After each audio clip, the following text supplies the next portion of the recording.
İkinci bölüm, kuşatmanın başlangıcı ve kuşatma sırasında yaşananlar. Sultan Mehmet Han, kuşatmayı başlattığı 6 Nisan'dan 12 Nisan'a kadar surlara yönelik fiili bir harekata girişmemiş ve bütün zamanını ordunun ve topların yerleştirilmesine sarf etmiştir. Bu süreçte Osmanlı tarihçisi Neşri, Osmanlı askerlerinin çepeçevre metrisler kazdığını ve siperler hazırladığını anlatır. Bunların içine toplar ve tüfekli askerler yerleştirilmiştir. Yine Bizans asıllı tarihçi Kritobulos'a göre de bu hazırlıklar sırasında lağım kazılacak yerlerin tespiti yapılmış ve getirilen malzemelerle küçük ve orta çaplı top dökümleri de gerçekleştirilmiştir.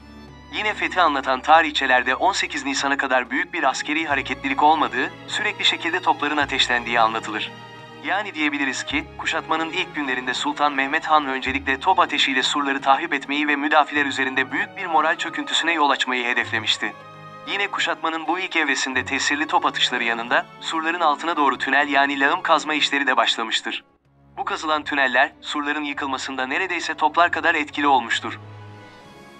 Ayrıca 12 ila 18 Nisan tarihleri arasında Kritobulos, Sultan Mehmet Han'ın Boğaz'da Tarabya Hisarı'nı ele geçirdiğini ve buradan da hareketle Burgaz'ın kontrol altına alındığını kaydeder.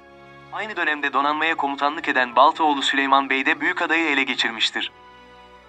Fetih tarihçelerinden 18 Nisan'a kadar şehrin surlarının yoğun top ateşine maruz kalarak yer yer tahrip edildiği anlaşılmaktadır. Ancak Bizanslılar, surlarda oluşan bu tahribatı kapatmak için geceleri canla başla çalışmışlar, yıkılan duvarları kalaslarla, taşlarla takviye etmişler, beklenen hücuma karşı da ön surlarda siperler hazırlamışlardı. Günlük yazarı Barbaro'ya göre ilk genel hücum 18 ya da 19 Nisan'da yapılmıştır. Bu hücumun gece 2'de başlayıp 4-5 saat kadar sürdüğü kayıtlarda yer alır. Bu ilk genel hücum ile Sultan Mehmet Han, şehir savunmasının yoğun top atışları sonrasındaki dayanıklılığını ölçmek istemişti. Bu ilk genel hücum ile ayrıca kentin hangi noktalarda daha fazla müdafaa edildiği, hangi noktalarda ise savunmanın daha zayıf bir durumda olduğu da anlaşılmıştı.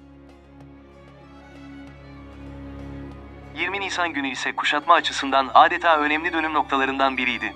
Bu tarihte Osmanlı tarafında büyük bir manevi çöküntüye yol açan bir olay meydana gelmişti.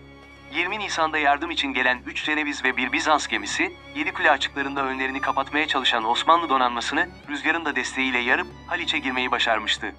Bu mücadeleyi kıyıdan seyreden Sultan Mehmet Han, olup biteni büyük bir başarısızlık olarak görmüş ve Bizans tarihçisi Dukas'ın anlattığına göre hırsından atını denize sürmüştür. Bu durum büyük bir ümitsizlik havası estirdiği gibi, çeşitli gerekçelerle fethe karşı çıkan ve başını Çandarlı Halil Paşa'nın çektiği muhalif kesim içinde iddialarını güçlendiren bir gerekçe olmuştu. Hatta bu aşamada Sultan Mehmet Han'ın dahi kuşatmayı kaldırmayı ciddi olarak düşündüğü söylenebilir. Bu önemli dönüm noktasında Sultan Mehmet Han nasıl bir karar verecek ve kuşatmanın kaderi ne olacak? Bu sorunun cevabını da içeren Kuşatmanın Kaderi ve Son Büyük Hücum hakkındaki 3. bölümümüz yarın saat 19'da sizlerle buluşacak. Yeni bölüme kadar sağlıkla ve mutlulukla kalın.